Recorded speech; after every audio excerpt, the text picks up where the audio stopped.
Hello दोस्तों, स्वागत है आपका अली मैथ्स में। तो कैसे हैं आप लोग? और सब बढ़िया? पढ़ाई तो चल रहा होगा बच्चे लोग।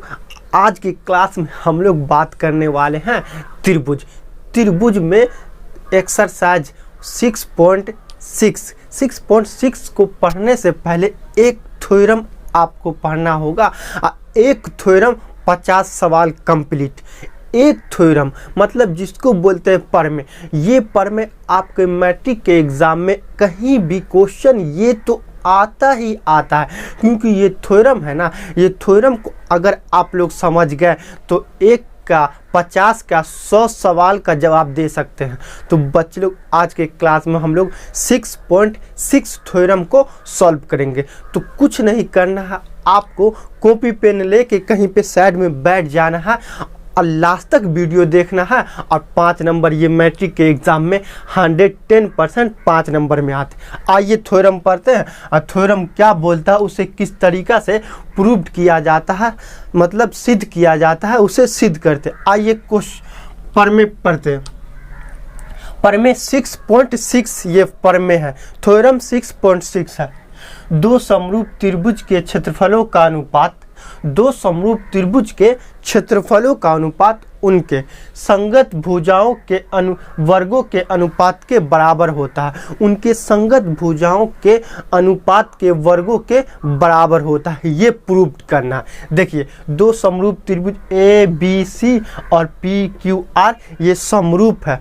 क्या बोल रहा है? दो समरूप त्रिभुज के क्षेत्रफलों का अनुपात मतलब क्षेत्रफल मतलब अंदर वाला पार्ट, इसका अनुपात, ये क्षेत्रफल अंदर वाला पार्ट, दोनों का अनुपात उनके संगत भुजा ए बी तो इसका होगा पी क्यू, इसका बी सी, इसका क्यू आर, ये संगत भुजा हो गया। संगत भुजाओं के वर्गों मतलब ये दोनों संगत भुजाओं का स्क्वायर के अनुपात के बराबर होता है। ये प्रूव करना है। तो देखिए बच्चे लोग, जब भी थ्योरम रहे, प्रूव करने वाला सवाल रहे, थ्योरम रहे, प्रमेय रहे, तो 3 से 4 बात आपको याद होनी चाहिए। वही 3 से 4 बात आपको हर एक सवाल में लागू करना होगा।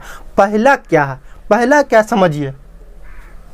पहला क्या दिया क्या? तो देखिए, ए बी सी समरूप त्रिभुज पी क्यू आर ये दिया गया है पहला।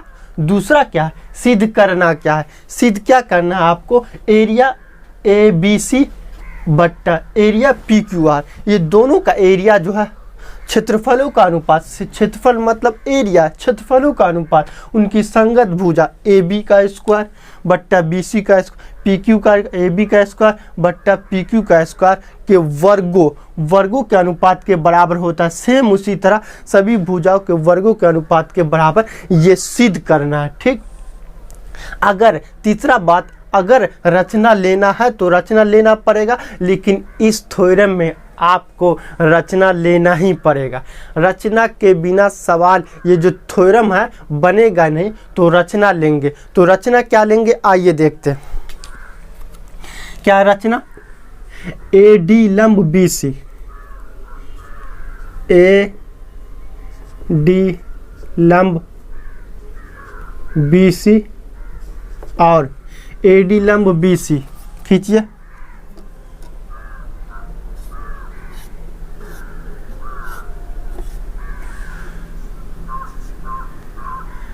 लंब मतलब 90 डिग्री और पी टी लंब क्यू आर, पी टी लंब क्यू आर। तो पी टी खींचिए।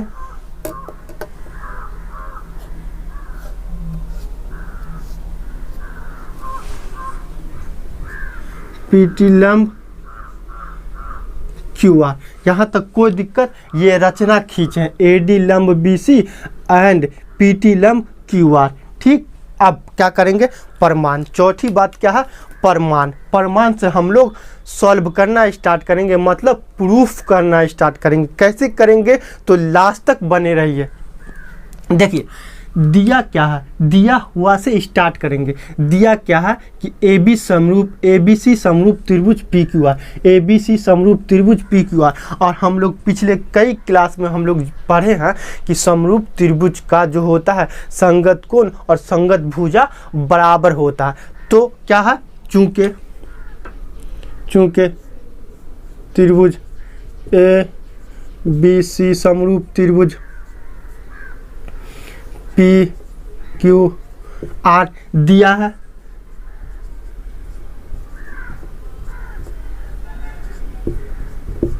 है, ठीक, दिया हुआ तो इनकी संगत भुजा और संगत कोण बराबर होता है। तो संगत भुजा पहले बराबर करिए, AB बराबर PQ, AB बट्टा PQ,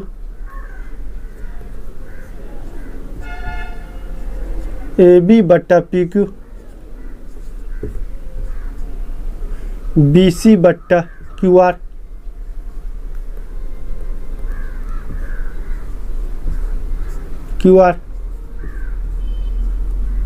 और AC बट्टा PR।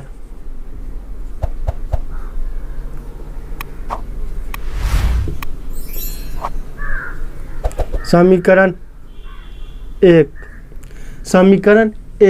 और देखिए समरूप त्रिभुज के संगत कोण भी बराबर होता है। तो कोण B बराबर कोण Q,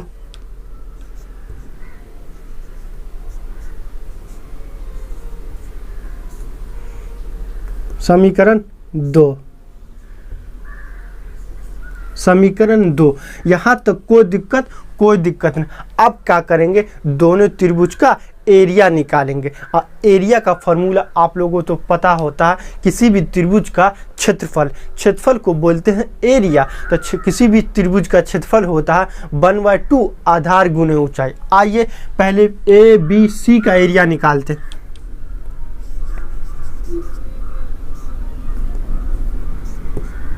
त्रिभुज ABC बट्टा एरिया त्रिभुज PQR। एरिया देखिए, इस त्रिभुज का एरिया निकालें तो ये 1/2 आधार गुणे ऊंचाई BC और ऊंचाई क्या है AD जो लंब होता है वही ऊंचाई होता। तो 1/2 आधार गुणे ऊंचाई BC,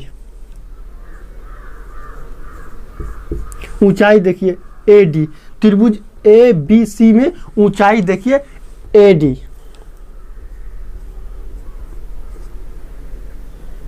बट्टा। अब यहां देखिए त्रिभुज PQR में आधार गुणे ऊंचाई, त्रिभुज का क्षेत्रफल 1/2 आधार गुणे ऊंचाई। तो आधार QR, ऊंचाई PT, 1/2 आधार गुणे ऊंचाई, आधार QR, ऊंचाई देखिए PT।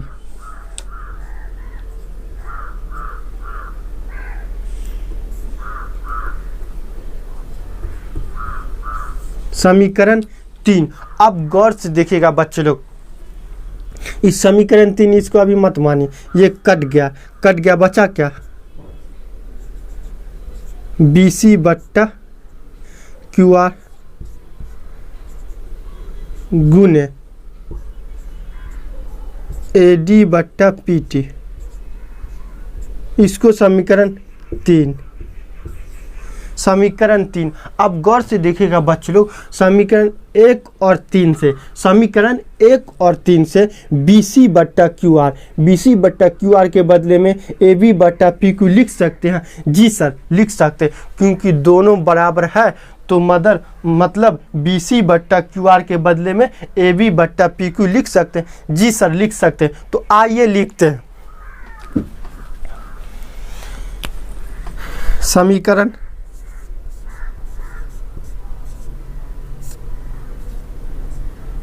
1 तथा 3 से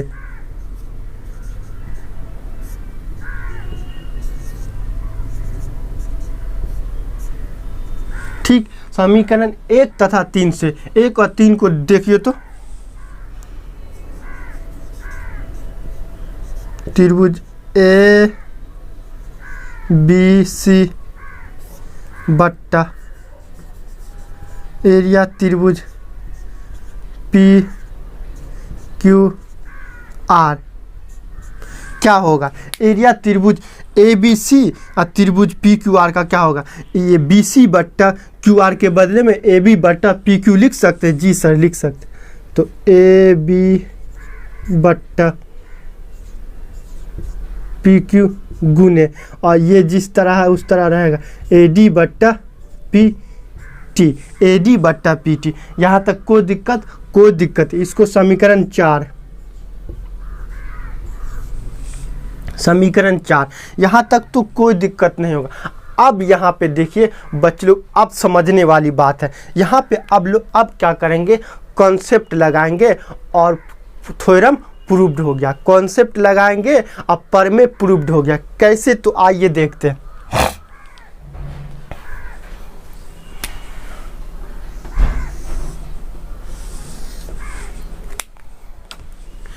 ए बी डी और पी क्यू टी में देखिए, गौर से देखिएगा।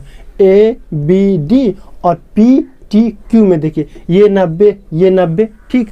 और ये कोण बराबर है, क्योंकि ए बी सी समरूप त्रिभुज पी क्यू आर के। यहाँ लिख दिए कोण बी बराबर कोण क्यू, समीकरण 2।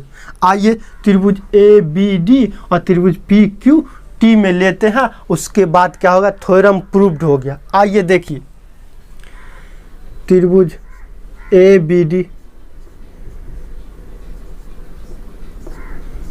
और त्रिभुज पी क्यू टी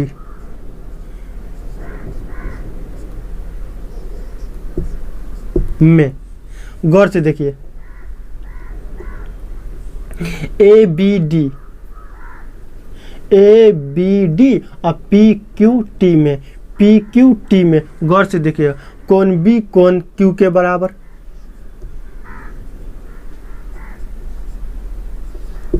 कहाँ से? तो समीकरण 2 से। कहाँ से? तो समीकरण 2 से।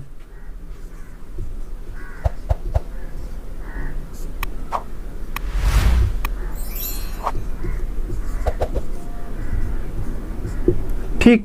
और देखिए, और यहाँ देखिए, ए डी बी और पी टी क्यू 90 डिग्री। कहाँ से? क्योंकि दोनों लंब है। लंब होता है तो बच्चे लोग 90 डिग्री होता है।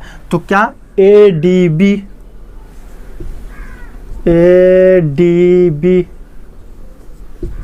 बराबर कोण पी टी क्यू बराबर 90 डिग्री। दोनों 90 डिग्री, क्योंकि दोनों क्या है? लंब है। तो ये कोण तो दोनों त्रिभुज का हो गया, समरूप हो गया। अब कौन सा रूल से समरूप हुआ? तो एंगल से, क्योंकि ये एंगल बराबर है और ये एंगल बराबर है। और हम लोग पिछले कई क्लासों में पढ़ेंगे, जब दो त्रिभुज का दो कोण बराबर है, दो त्रिभुज का दो संगत कोण बराबर है, तो वो दोनों त्रिभुज समरूप होगा ए समरूपता से। तो इसीलिए त्रिभुज ए बी डी समरूप त्रिभुज ए बी डी समरूप त्रिभुज P Q T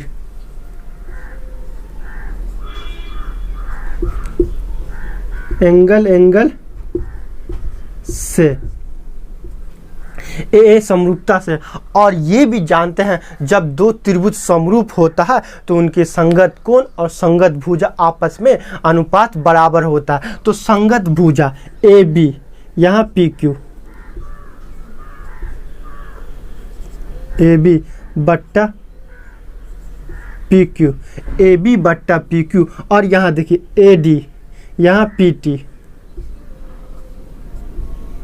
A D बट्टा पी टी, दोनों आपस में बराबर होंगे। क्या है कि संगत, ये संगत भुजा।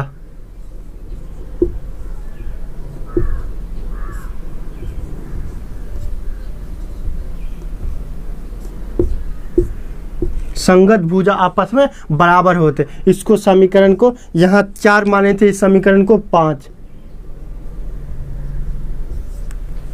अब गौर से देखिएगा बच्चे लोग, गौर से देखिएगा समीकरण 4 और 5 से गौर से देखिएगा AD बट्टा PT, AD बट्टा PT और AD बट्टा PT, AD बट्टा PT, AD बट्टा PT के बदले में क्या लिख सकते, AB बट्टा PQ लिख सकते हैं समीकरण 5 और 4 से। जी सर लिख सकते हैं, क्योंकि AD बट्टा PT दोनों बराबर है, तो बराबर ये दोनों बराबर है, तो ये दोनों भी बराबर होगा। तो AD बट्टा PT के बदले में AB बट्टा PQ लिख सकते हैं। जी सर लिख सकते हैं।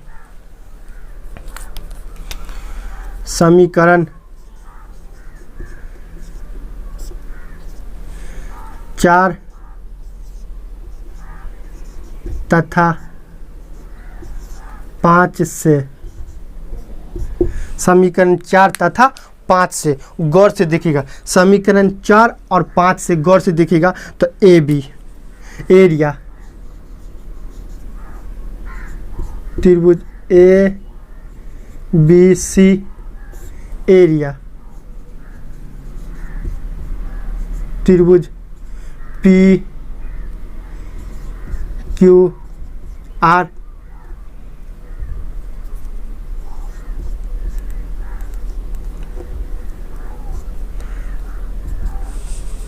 AD बट्टा PT, AD बट्टा PT के बदले में क्या लिखें, AB बट्टा PR, AB बट्टा PQ। तो AB बट्टा PQ तो था ही, AB बट्टा PQ तो था ही, क्या लिख दें, AD बट्टा PT के बदले में, AD बट्टा PT के बदले में AB बट्टा PQ लिखिए। यहाँ इसके बदले में ये लिख लिए, तो इसके बदले में ये लिखें, तो AB बट्टा PQ, AB बट्टा PQ लिख दिए। अब गौर से देखिएगा AB और PQ AB का स्क्वायर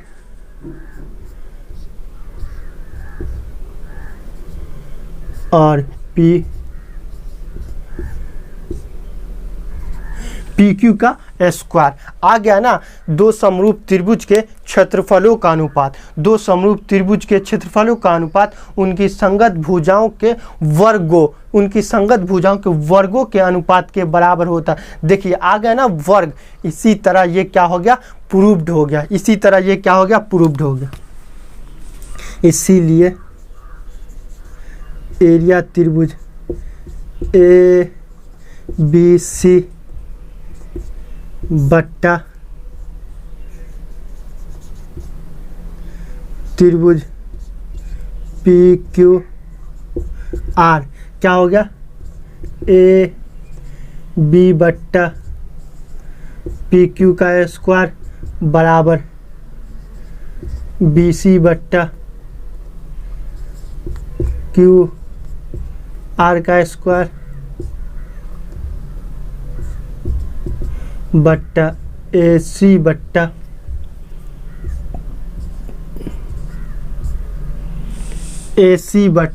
PR का स्क्वायर।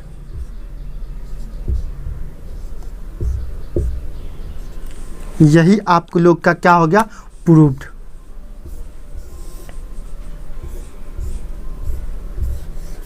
यही क्या हो गया, प्रूव्ड।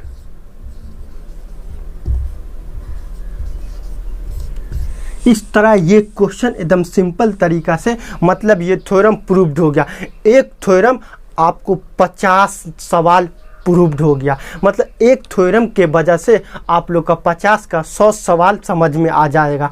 इस तरह हम लोग किसी भी थ्योरम को या किसी भी क्वेश्चन को सॉल्व करके बता सकते हैं। दोस्तों यह वीडियो कैसा लगा कमेंट में हमें बताइए। अगर आप लोग मेरे चैनल पे नए हैं तो प्लीज़ सब्सक्राइब करके बेल आइकन घंटी दबा दें, ताकि हमारी नई वीडियो का नोटिफिकेशन सबसे पहले आप तक पहुंच सके।